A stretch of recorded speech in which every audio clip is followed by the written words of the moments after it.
শিক্ষার্থীবৃন্দ, তোমাদের সকলকে শুভেচ্ছা জানিয়ে যোগজীকরণ অধ্যায়ের উপর ষষ্ঠ ক্লাসে স্বাগত জানাচ্ছি। আমি সুশান্ত কুমার কর্মকার, সহকারী অধ্যাপক, গণিত বিভাগ, গঙ্গানন্দপুর ডিগ্রি কলেজ, জিকরগাছা, যশোর। গত ক্লাসে যা যা আলোচনা করা হয়েছিল একটু দেখে নাও। যোগজীকরণের প্রতিস্থাপন পদ্ধতির 22টি অঙ্ক শেখা হয়েছিল। আজকের বিষয় যোগজীকরণের প্রতিস্থাপন পদ্ধতির আরও 11টি অঙ্ক শেখা হবে। 1 নম্বর অঙ্ক 2x tan inverse x square by 1 plus x power 4 dx। মনে করে i সমান অঙ্কটা লেখা হলো। তো এই অঙ্কের ক্ষেত্রে যে tan inverse x square, এই tan inverse x square কে z ধরতে হবে। তাহলে কি হয় দেখো, ধরি tan inverse x square সমান z, অতএব এই tan inverse x square কে যদি আমরা অন্তরীকরণ করি, তোমাদের মনে আছে tan inverse x এর অন্তরীকরণ হচ্ছে 1/1 plus x square, আর এখানে যদি x square আছে এই কারণে এটা হবে 1/1 plus x square এর হোল স্কয়ার, তার মানে 1/1 plus x power 4 ইন্টু এই x square কে পুনরায় অন্তরীকরণ করলে পাওয়া যাবে 2x। তাহলে হয়ে যাচ্ছে 1/1 plus x power 4 into 2x dx equal to dz। তাহলে এটা ইকুয়াল টু কি লেখা যায় দেখো, যে 2x by 1 plus x power 4 dx equal to dz। তাহলে অতএব i ইকুয়াল টু দেখো কি দাঁড়াচ্ছে, এই tan ইনভার্স x স্কয়ারকে আমরা z ধরেছি, এজন্য এটা হলো z, আর বাকি 2x by 1 plus x power 4 dx, এই 2x by 1 plus x power 4 dx equal to dz। তাহলে অতএব i সমান এই z আর এই 2x আর 1 plus x power 4 আর এই dx মিলে গেল dz। অতএব i সমান ইন্টিগ্রেশন অফ z dz। তাহলে z কে যোগজীকরণ করলে পাওয়া যায় z square by 2 plus c। এবার এই 2 নিচে আছে এই কারণে হাফ, আর z এর মান tan ইনভার্স x স্কয়ার, এটা বসানো হলো, এর আবার স্কয়ার। অতএব half tan inverse x square whole square plus c। এটাই অঙ্কের উত্তর। আর একটা অঙ্ক দেখো লেখা আছে dx by e to the power x plus 1। এই অবস্থায় যদি কোনো কিছুকে z ধরো তাহলে কিন্তু অঙ্কটা করা সম্ভব হবে না, এই জন্য অঙ্কটা একটু অন্যভাবে করতে হবে, একটু বুঝে নাও বিষয়টা। দেখো আমরা এখানে যে e to the power x এখানে কমন নিয়েছি, তাহলে এটা হয়ে যাবে 1 plus 1 by e to the power x। এবার যদি এই e to the power x বা ex কে যদি আমরা উপরে উঠাই তাহলে হয়ে যাবে e to the power minus x dx, আর এই যে 1 plus 1 by e to the power x, এটা হয়ে গেল 1 plus e to the power minus x। এখন এই যে 1 plus e to the power minus x এটাকে z ধরা হলো, তাহলে কি দাঁড়াচ্ছে দেখো, 1 কে অন্তরীকরণ করলে হয়ে যায় 0, আর e to the power minus x কে যদি আমরা অন্তরীকরণ করি তাহলে হয়ে যাবে minus e to the power minus x dx equal to dz। তাহলে বা শুধু e to the power minus x dx equal two minus dz। তাহলে অতএব i সমান কি দাঁড়াচ্ছে দেখো, এই যে 1 plus e to the power minus x এটাকে আমরা z ধরেছি, এই জন্য হয়ে গেল 1 বাই z, আর বাকি e to the power minus x dx, এই যে দেখো e to the power minus x dx এটা হয়ে গেল মাইনাস dz। তাহলে এই মাইনাসটা সামনে দেওয়া হয়েছে, আর এই যে এখানে dz। অতএব i সমান দাঁড়াচ্ছে minus integration 1 by z dz। 1 by z এর যোগজীকরণ করলে পাওয়া যায় ln z। তাহলে অতএব এটাকে আমরা লিখতে পারবো minus ln mod of z plus c। এখন z এর মান বসানো হলো, minus ln 1 plus e to the power minus x, এই যে এইটুকু হচ্ছে z এর মান প্লাস c।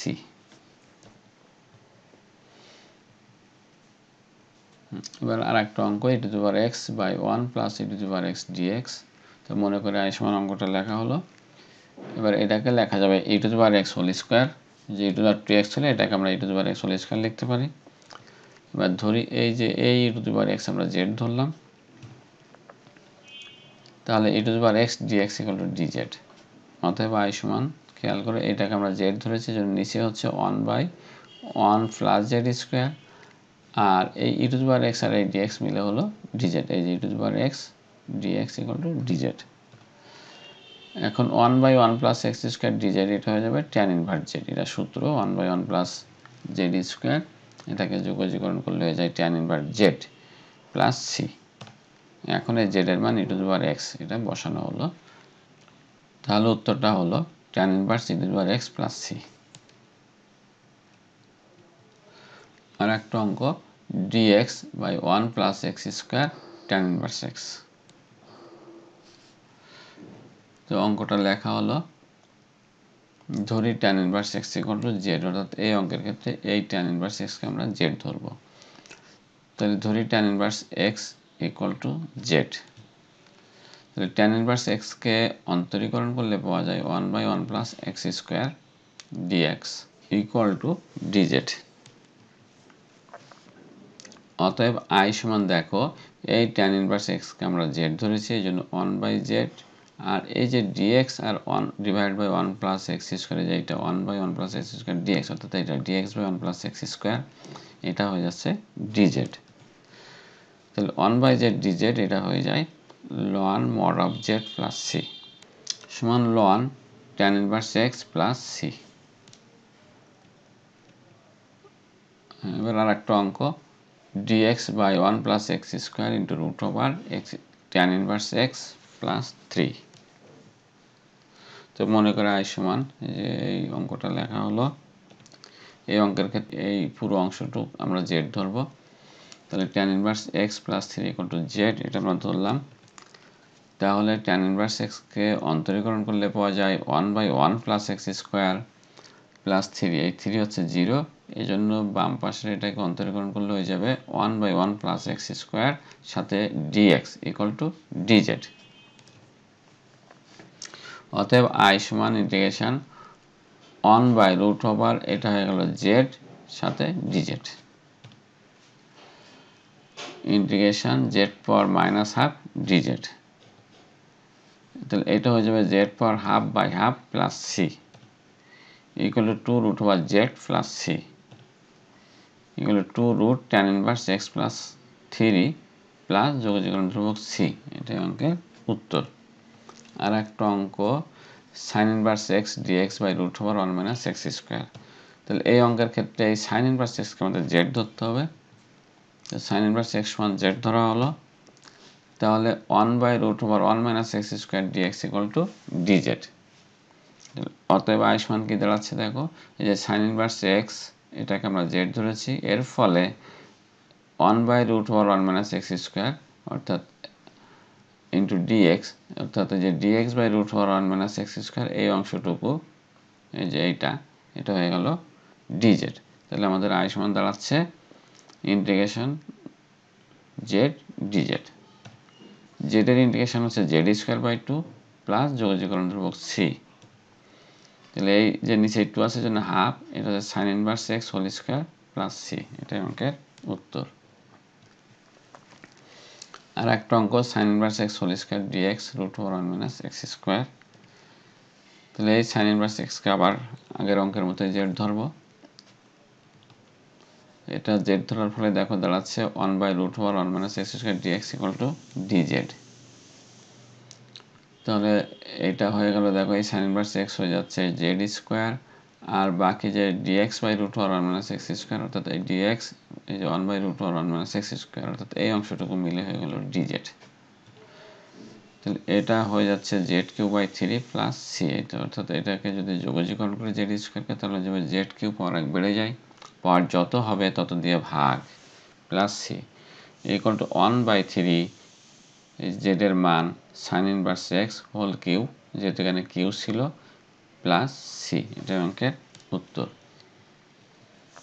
আর একটা অঙ্ক integration 2t sine inverse t square divide by √1 minus t power 4 dt. তাহলে এই অঙ্কের ক্ষেত্রে আমরা সাইন ইনভার্স টি স্কোয়ারকে জেড ধরবো। তাহলে sign inverse t square equal to Z ধরা হলো। তাহলে সাইন ইনভার্স টি স্কোয়ারকে যদি আমরা অন্তরীকরণ করি, তাহলে 1/√1 মাইনাস এই টি স্কোয়ারের স্কোয়ার অর্থাৎ টি পাওয়ার 4, আর এই টি স্কোয়ারকে যদি আমরা পুনরায় অন্তরীকরণ করি তাহলে দেখো কি পাওয়া যাবে 2t সাথে dt। এটাকে যদি একটু ফ্রেশ করে লেখা হলো উপরে 2t নিচে √1 - t⁴ সাথে dt = dz। অতএব i সমান আমরা এই যে sin ইনভার্স টি স্কোয়ার এই অংশটুকুকে কিন্তু আমরা z ধরেছি, এই জন্য z, এই z ধরার ফলে দেখো বাকি 2t/√1 - t⁴, এই যে 2t/√1 - t⁴ dt, এই যে dt, অর্থাৎ এটা z ধরার ফলে বাকি সব অংশটুকু যা ছিল এখানে বাকি অংশটুকু হয়ে যাচ্ছে dz। অতএব i সমান z dz। z এর যোগজীকরণ হচ্ছে z² 2 + c। এখন এই নিচে 2 আছে, এই কারণে এখানে হাফ, আর এই z এর মান sin ইনভার্স টি স্কোয়ার বসানো হলো, আর তারই আবার স্কোয়ার আছে, এজন্য উত্তরটা দাঁড়াচ্ছে half sin inverse t square whole square + c। এটা অঙ্কের উত্তর। আর একটা অঙ্ক দেখো sec ইনভার্স x⁴ নিচে x √x² - 1 dx। এই অঙ্কটার ক্ষেত্রে আমরা এই sec ইনভার্স x কে z ধরবো, তাহলে ধরি sec ইনভার্স x = z। তাহলে এই sec ইনভার্স x এর অন্তরীকরণ হচ্ছে 1/x √x² - 1। এই কারণে এখানে কি হবে দেখো 1/x √x² - 1 dx = dz। তাহলে অতএব i সমান এই sec ইনভার্স x কে আমরা z ধরেছি, এই কারণে এটা হয়ে যাবে z, ফলে z⁴, এই যে পাওয়ার 4 আছে এই কারণে z⁴, আর বাকি যে অংশটুকু ছিল dx/x √x² - 1, এই যে এখানে দেখো 1/x √x² - 1 dx, অর্থাৎ এই বাকি এই অংশটুকু এটা হয়ে যাচ্ছে dz। অতএব i সমান দাঁড়াচ্ছে ইন্টিগ্রেশন z⁴ dz। এটাকে যদি আমরা যোগজীকরণ করি তাহলে z এর পাওয়ার আরও 1 বেড়ে যাবে, হয়ে যাবে z⁵, আর পাওয়ার যত হবে তত দ্বারা ভাগ, এই কারণে z⁵/5 প্লাস যোগজীকরণের ধ্রুবক c। 1/5 z এর মান sec ইনভার্স x, এটা বসানো হলো, এই পাওয়ার 5, এই যে 5, তাহলে অতএব 1/5 sec inverse x whole power 5 + c। এটা অঙ্কের উত্তর। আর একটা অঙ্ক দেখো 1 - tan x 1 - tan θ / 1 + tan θ dθ। মনে করি i সমান এই অঙ্কটা লেখা হলো। এখন আমরা tan θ কে sin θ / cos θ লিখে দেব, তার কারণ হচ্ছে এখানে কোনো কিছুকে z ধরে কিন্তু অঙ্কটা করা সম্ভব হবে না। তাহলে কি হচ্ছে দেখো 1 - এই tan θ কে আমরা লিখছি sin θ / cos θ, একইভাবে নিচে 1 + sin θ / cos θ, এই cos θ উপরে লসাগু করলে হয়ে যাবে cos θ - sin θ, নিচে cos θ লসাগু করলে হয়ে যাবে cos θ + sin θ, আর উপরেও লসাগু cos θ, নিচে লসাগু cos θ, cos θ বাদ হয়ে যাবে। আবার তোমরা আরেকভাবে চিন্তা করতে পারো যে এই উপরে অর্থাৎ লবকে cos θ দ্বারা গুণ, নিচে হরকেও cos θ দ্বারা গুণ, তাহলে এটাকে cos θ দ্বারা যদি গুণ করি তাহলে হয়ে যাবে cos θ, আর এখানে দেখো cos θ দ্বারা গুণ করলে হয়ে যাবে sin θ, এই জন্য cos θ - sin θ। আবার নিচেও যদি আমরা cos θ দ্বারা গুণ করি তাহলে এখানে হয়ে গেল cos θ, আর এখানে প্লাস sin θ। তাহলে এই অঙ্ক করার ক্ষেত্রে তোমরা যদি মনে করো যে এটা লসাগু করে আমরা এটা পেয়েছি তাও হবে, আবার যদি মনে করো লব ও হরকে cos θ দ্বারা গুণ করছি সে চিন্তা করলেও কিন্তু এটা হবে। ধরি cos θ + sin θ = z। তাহলে এই cos θ + sin θ এটাকে যদি আমরা অন্তরীকরণ করি তাহলে দেখো এই sin θ হয়ে যাবে এই cos θ এখানে লেখা হয়েছে, আর এই cos θ হয়ে যাবে -sin θ, সাথে dθ = dz। এটা একটু এই লাইনের সাথে মিল করে লেখা হলো। তাহলে অতএব i সমান দাঁড়াচ্ছে দেখো আমরা এই যে cos θ + sin θ এটাকে আমরা z ধরেছি, এই জন্য 1/z, আর বাকি cos θ - sin θ dθ, এই যে দেখো cos θ - sin θ dθ, এটা হয়ে গেছে dz। অতএব i সমান দাঁড়াচ্ছে 1/z dz = ln mod of z + c এই যে z এর মান হচ্ছে sin θ + cos θ, এটা বসানো হলো, তাহলে ln mod of sin θ + cos θ + c হচ্ছে এই অঙ্কের উত্তর। আর একটা অঙ্ক দেখো, integration dx by 1 plus tan x। তাহলে মনে করে i সমান dx by 1 plus tan x। তাহলে এই tan x কে আমরা sin x by cos x লিখলাম। এবার এই cos x লসাগু হলো, তাতে পাওয়া যাচ্ছে এই যে cos x plus sin x, আর এই cos x এটা উল্টায় উপরে চলে যায়, অর্থাৎ উপরে cos x নিচে cos x plus sin x। আবার তুমি আরেকভাবে চিন্তা করতে পারো যে লব ও হরকে cos x দ্বারা গুণ করলে এটা কিন্তু হয় যে উপরে cos x হয়ে গেল, আর নিচে cos x দ্বারা গুণ করলে এখানে হয়ে যাবে cos x প্লাস এই যে cos x কেটে হয়ে যাবে প্লাস sin x। এবার এখানে দেখো এই অঙ্কটা করার ক্ষেত্রে একটু কাজ করতে হবে, কারণ এখানে সরাসরি কোনো কিছুকে জেড ধরে কিন্তু অঙ্কটা করা সম্ভব হবে না। তাহলে এই অঙ্কের ক্ষেত্রে আমরা কী করবো একটু দেখে নাও।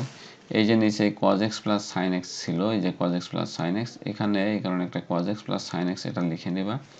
আর cos x plus sin x এটাকে যদি আমরা অন্তরীকরণ করি তাহলে পাওয়া যাবে যে এটা হয়ে যাবে মাইনাস sin x প্লাস এটা হয়ে যাবে cos x। এই যে সেই cos x minus sin x এখানে আবার লিখে নেওয়া হলো। এতে করে দেখো এই sin x কেটে যায়, কিন্তু উপরে লেখা হয়ে গেছে cos x, আর এই cos x মিলে 2 cos x, কিন্তু এখানে ছিল কিন্তু দেখো শুধুমাত্র cos x।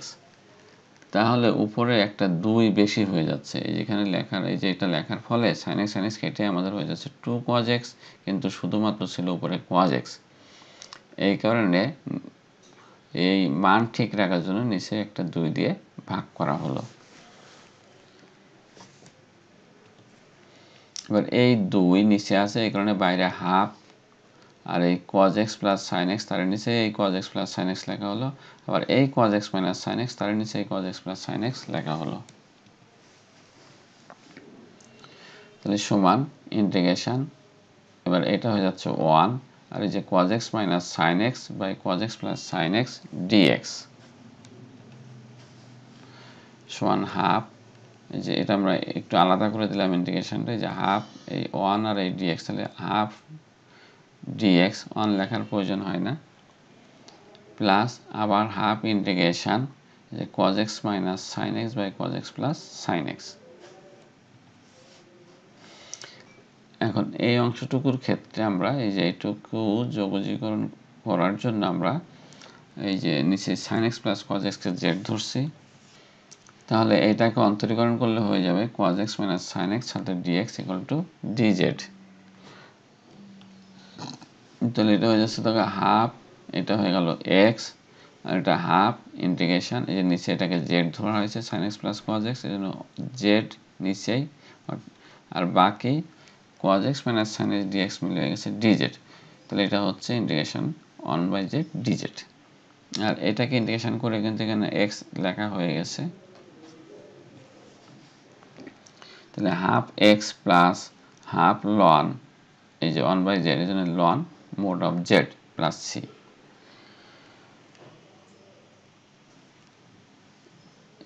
এখন আমরা এই z এর মান আবার এই যে এখানে বসাই দিচ্ছি।